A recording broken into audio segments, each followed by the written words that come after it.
I've tasked myself with sewing a men's vest for a friend. I ventured online to find a free pattern. 16 pages of printed paper later, I taped it together along the guidelines and trimmed down. I used a basic black fabric for the lining. After using Google Translate to decipher the pattern parts, I started off with cutting out the lining pieces. Since the lining didn't have a right or wrong side, I was able to double up on the pieces while cutting. For the outer shell, I found this fancy-looking black jacquard fabric online. I mapped out where to lay out the pieces as it was a one-way pattern. The outer shell was soft and had enough stretch, so it definitely needed that stiffer cotton lining. These pieces took longer to cut out as I couldn't double it up. Soon enough, they were all cut out. For the lapel and collar pieces, I cut out an additional fusible interfacing layer to give a more crisp drape. The scanned QR code on the pattern brought me to some basic directions. I started sewing the front and front sides together along with the back.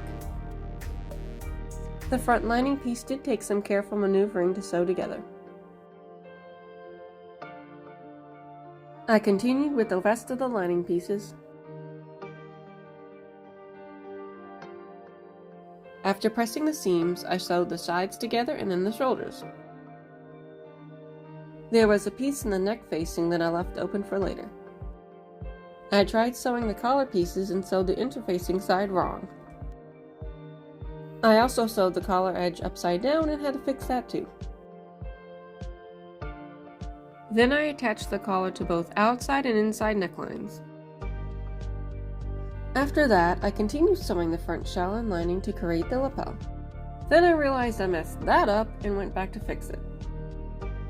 It was Christmas week and my brain was just not burning. I got the rest of the vest edges sewn and turned it right side out through that little gap I told you about. To keep the collar stable, I sewed the inner raw edges together. Then to finish off the gap, I hand sewed some hidden stitches after ironing the seam allowance down.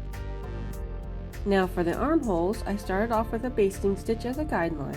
I tucked the raw edges inside along those lines and sewed close to the edge. I continued to sew along the rest of the garment edges. Then I top stitched along the seams to get a clean, flat finish. One of the last steps was the buttonholes, something that is always nerve-wracking.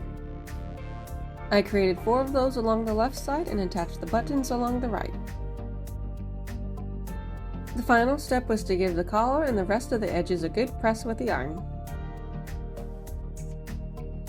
I gave the vest a try on and it looks quite dashing.